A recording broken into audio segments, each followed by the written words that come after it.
तो वो सुख स्वरूप परमात्मा, आनंद स्वरूप परमात्मा है। आव्रियते, और दुखम विव्रियते सदा, आवृत होने के पश्चात में निरावरण होना दुख मानी बहुत कठिन है। एक बार जो आवृत हो रहा है, क्योंकि जन्म जन्मांतरों से परमात्मा जो आपके अंदर है उसके आवृत होने के कारण ही दुखम, जन्म मरण रूपी दुख में, संसार रूपी दुख में हम प्रवेश करते हैं, जाते हैं, भोगते हैं। कठिनाई है थोड़ी उसके लिए। तो आवृयते सदा, निरंतर सदा जन्म जन्मांतरों से आवृत है, कर्तृत्व भोक्तृत्व के कारण यही धर्म है।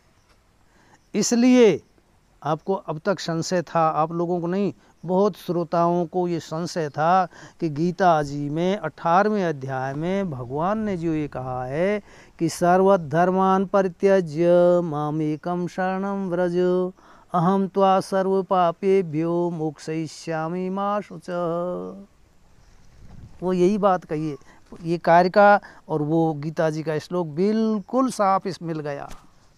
यस्य कस्य धर्मस्य कार्य में, यस्य कस्य धर्मस्य ग्रहेण, और यहाँ कह दिया इसलिए सर्वधर्मान, यस्य कस्य मानी 1 2 4 नहीं, सर्वधर्मान परित्यज्य, और सूत्रेण आपको संकेत मात्र से देऊं सम समुच्चय का भी इसमें निषेध हो गया।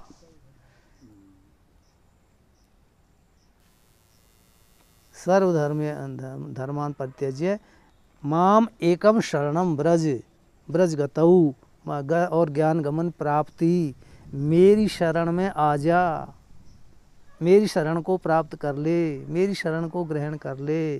तो मेरी शरण क्या है? अभी आपके अंदर ही जो कहा है कि ईश्वर सर्वभूतानां हृदय से अर्जुन तिष्ठति, वही उसकी शरण में जाना है। तो कहीं अंत जाने की जरूरत नहीं, आपके अंदर ही ईश्वर है, परमात्मा है। उस परमात्मा जो कि उन सांसारिक पदार्थों को पकड़ने से आवृत हो गया है, निरावरण होना ही उसकी शरण है। उसका निरावरण करना ही उसकी शरण है। और निरावरण वो अभी जो आपसे कहा था कि वेदांत विज्ञान सुनिश्चितार्था संन्यास योगात यतः, इसके बिना कभी भी निरावरण नहीं होगा, शंकराचार्य जी कह रहे हैं। नहीं, तो इसलिए उस अर्थ, गीता जी का अर्थ का ये नास्तिकता में न ले जा करके, अन्य मतावलंबी हैं बेचारे, बेचारे ही कहूँगा, वो अन्य मतावलंबी हैं जो इस बात को न जान करके और कहते हैं कि गीता में तो सारे धर्मों का परित्याग कर दिया है, तो फिर काहे को धर्म कर्म में लग रहे हो। तो उन धर्मों का भी निषेध करते हैं जो क्रम समुच्चय में लिए हैं। तो क्रम समुच्चय में धर्मों का निषेध नहीं है, धर्मों का ग्रहण करना परम आवश्यक है। हाँ, क्योंकि साधन के बिना फिर साध्य की, जो हमारा ये साध्य है, उसकी सिद्धि नहीं होगी। वो तो परम आवश्यक है गीता जी में। और ये जो अर्थ करते हैं उनका निराकरण करने के लिए ही आज इस विषय पर ज़्यादा जोर दिया जा रहा है।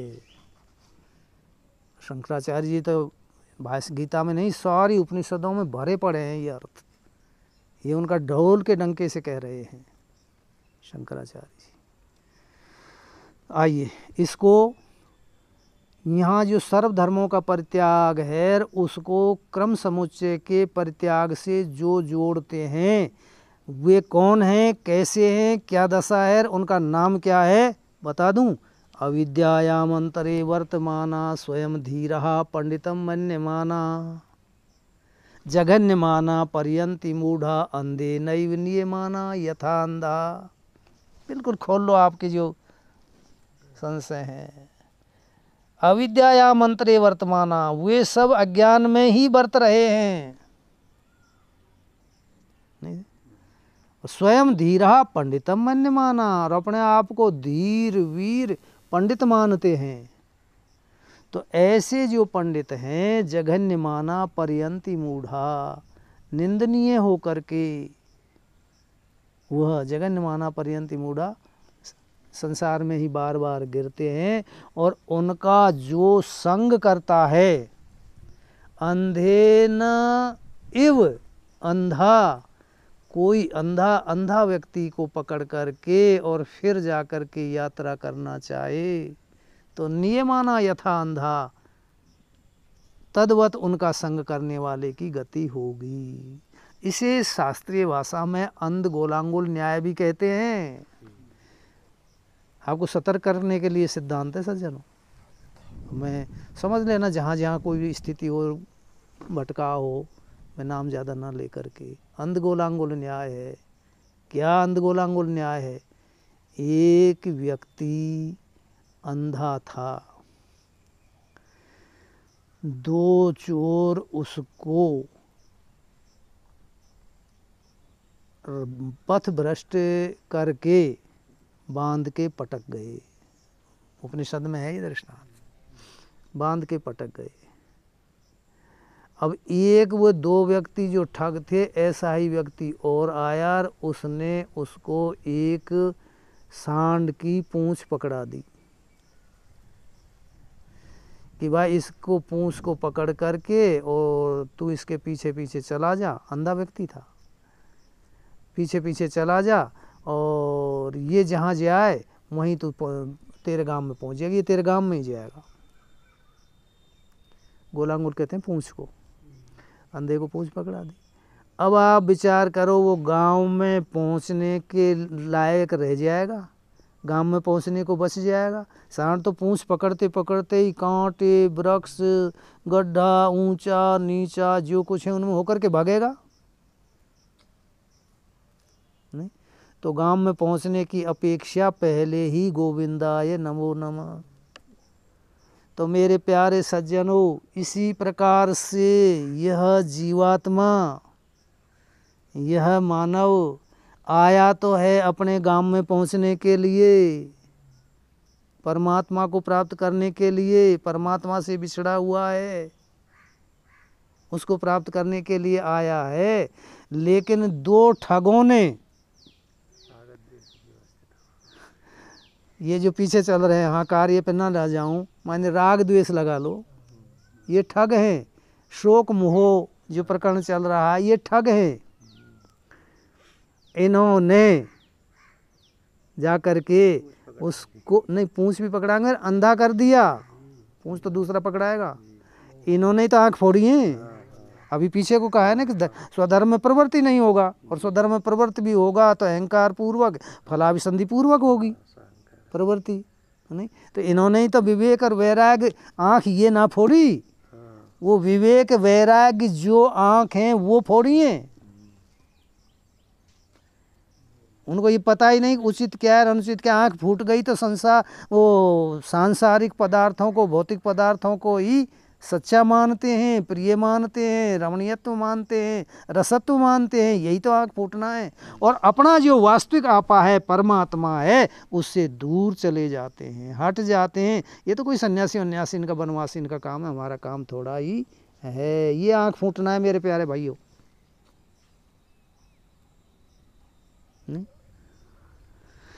तो आंख फोड़ देते हैं और बांध कर और पटक देते हैं। बांध का माने ऐसा लगा देते हैं अपने उस संसार के लक्ष्य में, उद्देश्य में ऐसा लगा देते हैं कि फिर हाथ हट जाए पर टट्टू वहाँ से नहीं हटेगा। एक जगह कहीं हम विचार सागर पढ़ा रहे थे तो मंगलाचरण में है ना, सो मेरो है आत्मा काकू करूं प्रणाम। तो जो बांधर पटक दिए, आंख फोड़ दी ना, वो भी कैसे वहाँ बैठो विचारो। तो वो कहते हैं कि महाराज ये तो गलत किया कर कह दिया, मुंह पे तो ऐसे ना कही जाए। सो मेरो है आत्मा काकू करूं प्रणाम, मुँह पे ऐसो ना कहे जाए तो कैसे हो जाए, सो मेरो है आत्मा सबकू करूं प्रणाम। तो सबकी ठीक है, सिया ये भी वो बेचारा गलत नहीं कह रहा था, सिया राम मैं सब जग जानी करूं प्रणाम जोर जुग पानी। लेकिन ऐसी सिया राम मैं दृष्टि हो जाए तो बहुत अच्छा है, ये भी सिद्धांत। लेकिन वहाँ तो है शत्रु बुद्धि, वहाँ तो है मित्र बुद्धि, वहाँ तो है हितैषी बुद्धि, और वहाँ है अहितैषी बुद्धि। नहीं समझ में? तब सिया राम मैं जग नहीं है, स्वार्थमय जग है, तब नहीं ये है। और फिर उस बात को लिए तुलसीदास जी ने गलत नहीं कहा, सही कहा है, लेकिन औपाधिक रूप से कहिए कि प्रणाम किसको कराऊं? ईश्वर सर्वभूता नाम हृदय से तिष्ठति, आपके हृदय में, प्राणी मात्र के हृदय में जो ईश्वर है उसको प्रणाम कर रहा हूं। और ऐसे करें तो मान लीजिए गृहस्थी पति को प्रणाम, पत्नी को प्रणाम कर भी लग जाए, फिर तो ऐसा नहीं है, नहीं है। उस सबके हृदय में रहने वाला जो ईश्वर है उसको प्रणाम करता हूं। तो बांध कर पटकने के ऊपर बता रहा हूं कि ऐसे बांध देते हैं कि फिर छूटना बड़ा कठिन होता है। लेकिन आ गए कोई मजाकी उन जैसो ही नहीं, वहाँ खोलर तो पकड़ा दी और बोला अब यह ऐसो करूं कि जन्म जन्मांतर के लिए ही निर्चु कर दूं। उसके लिए खोल तो दिया, लेकिन खोल कर के ये जो भेदवाद है, भेदवाद की उपासना है, इसको पकड़ा दिया। अब इस भेदवाद में तो समझ रहे कांटे और कंकर ढंकर, कुआ बावड़ी सर्प सब आते हैं। उनमें होकर के जाओगे तो भी रास्ते में खत्म हो जाएंगे। आ रही समझ में?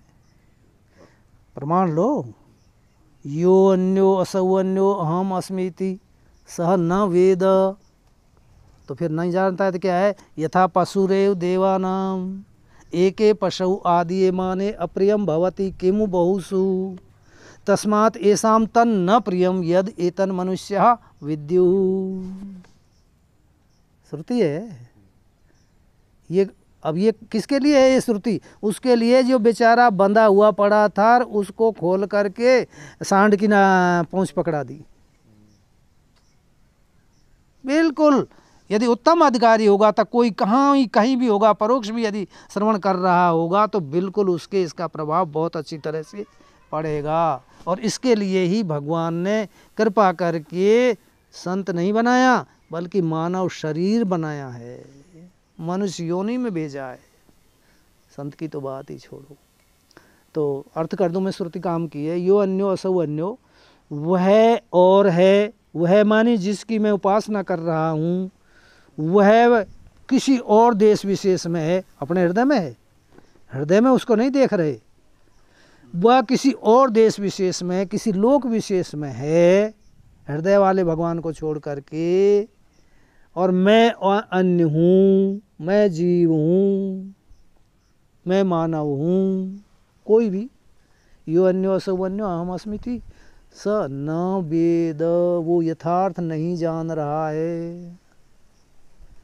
और यथार्थ को न जानने के कारण यथा ये पशु देवानाम, वो देवताओं का पशु है। क्यों? वेद की उपासना, उतारो जीवन, वो देवताओं को पशु है। और क्यों पशु है? देवताओं के लिए खुराक देता है। और देवता तो आप जाने ही रामायण में के स्वार्थी हैं, का है वो जो देव सदा स्वार्थी, अपना प्रयोजन सिद्ध करते हैं। उनको ये कोई मतलब नहीं इसका भला हो रहा है कि बुरा हो रहा है, बल्कि प्रयोजन सिद्ध करने के लिए अभी कहेंगे देवता। तो एक पशु आदि माने अप्रियम भवति, आप लोगों का एक पशु भी खो जाए मान लीजिए तो बहुत क्लेश होता है, कष्ट होता है, दुख होता है, और चिंतित होते हैं। उसको पाने के लिए बहुत प्रयास करते हैं, ढूंढते हैं, पैसा लगाते हैं, शकुनी के जाते हैं। आ रही समझ में? तो देवता कैसे खो जाने देंगे अपने पशुओं को? एक पशु आदि माने अप्रेम भवती किमु बहुसु, और सारा का सारा ही खड़क खाली हो जाए, सभी वेदांती हो जाए, सभी ब्रह्म ज्ञान के लिए चल दें, नहीं आई समझ में? तो फिर बात छोड़ो ही, फिर तो वो रात दिन ऐसे लग जाते हैं, राड पछौड़ी पीछे पड़ जाए। राजस्थान में मुहावरा है, हाथ धो के पीछे पड़ जाना देवता। फिर उसके ऐसे पीछे पड़ जाते हैं कि ये इनके इन प्रकारेण उसको मार्ग से च्युत कर ही देते हैं, गिरा ही देते हैं, भ्रष्ट कर ही देते हैं, अपनी ओर खींच ही लेते हैं। इसलिए प्रेमियों, जब आप इधर चल रहे हैं, इस ब्रह्म विद्या में प्रवेश कर रहे हैं, तो आपको देवताओं से बहुत सतर्क रहना पड़ेगा। विघ्न मनावे देव कुचाली। हाँ, कैसे विघ्न? वही तो कहें, रामायण को पढ़ो, सब जगह यही बात आ रही है। सब तुलसीदास जी तो बिल्कुल भक्ति है, रामायण तो बिल्कुल भक्ति का ग्रंथ है, लेकिन भक्ति में भी उन्होंने यथार्थ कह दी कि वास्तविक भक्ति क्या है। मोक्ष कारण सामग्र्याम भक्ति रेव गरीयसी, ये भक्ति है। मोक्ष कारण सामग्र्याम भक्ति रेव गरीयसी, सबसे श्रेष्ठ भक्ति है ये भक्ति। मम एकम शरणम, मेरी एक शरण में आ जा तू केवल, ये भक्ति है। सब जितने भी साधन हैं, भक्ति हैं, जो कुछ भी है, इसके लिए है नारायण। तो आ जाओ, तस्मात् ऐसाम तन न प्रियम, ऐसाम माने देवानाम, तत् न प्रियम, क्या एतद मनुष्य विद्यु, इसको मनुष्य भी जाने, तत्व को, परमात्मा को। लो, कारुणिक मनुष्य होते हैं, बेचारे गुरुजन होते हैं, ये समझ लीजिए, वो तो प्रयास करते हैं कि किसी प्रकार से मनुष्यों के समझ में आ जाए। हाँ, लेकिन देवता हैं, मैं तो उनको हाथ ही जोड़ूं परमेश्वर उनको, नहीं, वो चाहते हैं कि एतद मनुष्य न विद्यु, मनुष्य इसको न जाने। तो मेरे भाइयों, बात इसलिए कही जा रही है, अब विघ्नों से हमें किसी भी प्रकार से रहने दो, विघ्नों को, क्योंकि बिना जाने विघ्नों को हम नहीं जानेंगे तो फिर उनको हटा भी नहीं सकते। शत्रु का जब तक पूर्ण परिचय विदित नहीं है, तब तक हम शत्रु से युद्ध करने में विजय प्राप्त नहीं कर सकते। इसलिए विजय पाने के लिए शत्रु हैं। सबसे पहले ये देवता क्या करते हैं, सबसे पहले तो परिवार में प्रवेश करते हैं। जा रहा है, हमारे सिर पर पैर रख करके फिर जाएगा ही, इसलिए यहाँ कहाँ गड़बड़ करते हैं, परिवार में। क्योंकि जिनको हम, परिवार में हमारी आसक्ति है, परिवार में हमारा प्रेम है, परिवार में हमारा लगाव है, परिवार को हम हितैषी मान रहे हैं, उसी आशा से तो परिवार की सेवा कर रहे हैं, सेवन कर रहे हैं।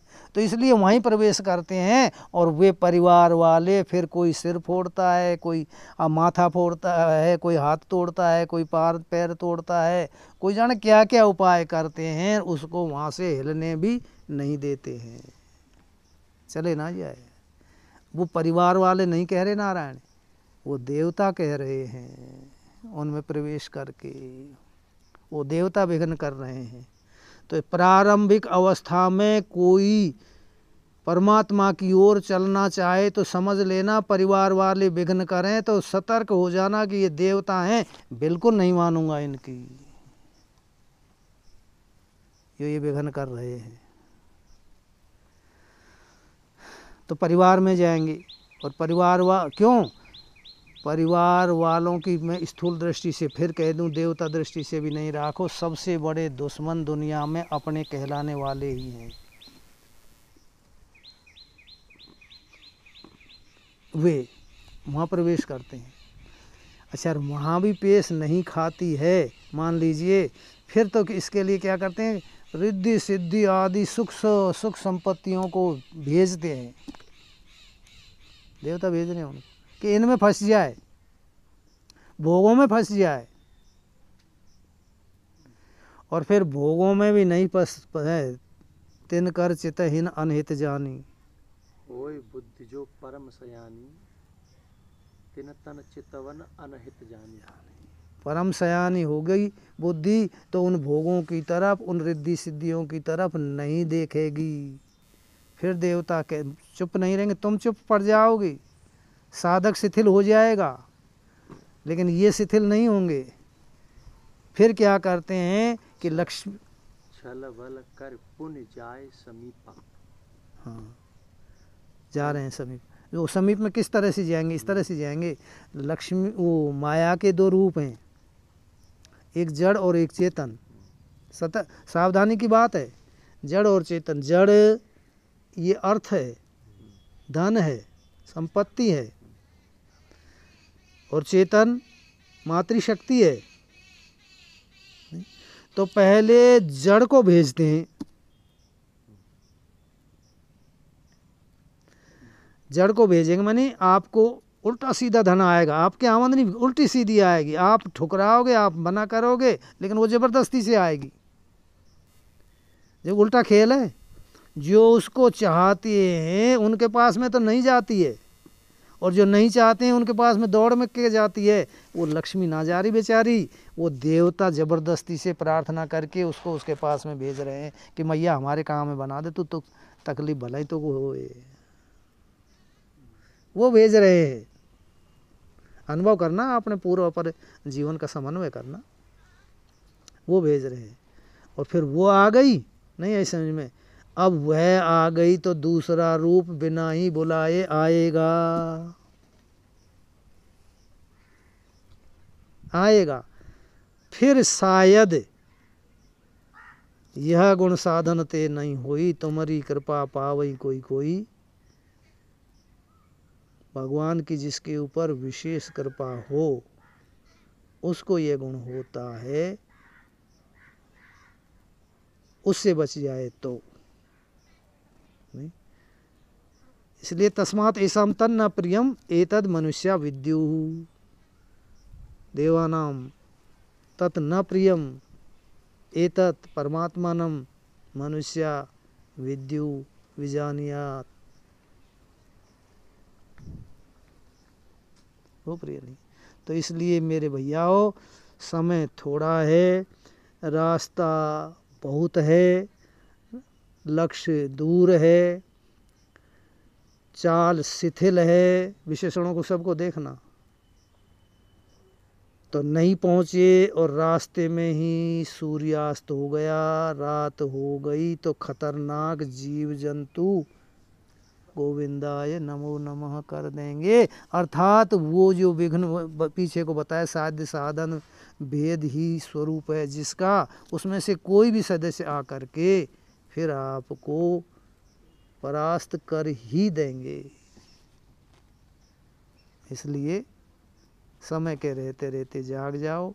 और उन दोनों क्षत्रियों को चोर हो ही गया, आँख फोड़ देते हैं। ये जो सब राग द्वेष मोह आदि हैं, विवेक वैराग्य को नष्ट कर देते हैं, अपने पराया का बोध नहीं रहने देते हैं। उपसंहार कर दूं उसकी ओर नहीं है, समझ में पकड़ देते हैं। इसलिए अंध गोलांगुल न्याय का तात्पर्य वो रास्ते में ख़त्म हो जाता है। तो साधक रास्ते में, मानी जिस काम को करने के लिए आया था, मनुष्य देह दी थी परमात्मा ने, उसको सार्थक नहीं कर सकता। इसलिए उसको सार्थक करने के लिए गुरुजनों की शरण में जाओ और कष्टों को सहन करो। अधिकारी के जो लक्षण हैं, विवेक वैराग्य सम दम श्रद्धा तितिक्षा उपरति समाधान मुमुक्षा आदि, उनको जीवन में उतार करके यात्रा चलते करते रहो, कोई विघ्न बाधा नहीं आएगी। उन साधनों के अभाव में ही विघ्न बाधाएं आती हैं, और आएंगी तो चकनाचूर हो जाएंगी। ओम पूर्णमदः पूर्णमिदं पूर्णात् पूर्णमुदच्यते पूर्णमादाय पूर्णमेवावशिष्यते। सर्वे भवन्तु सुखिनः, सर्वे सन्तु निरामया, सर्वे भद्राणि पश्यन्तु, मा कश्चित् दुःखभाग् भवेत्। ओम शांति शांति शांति।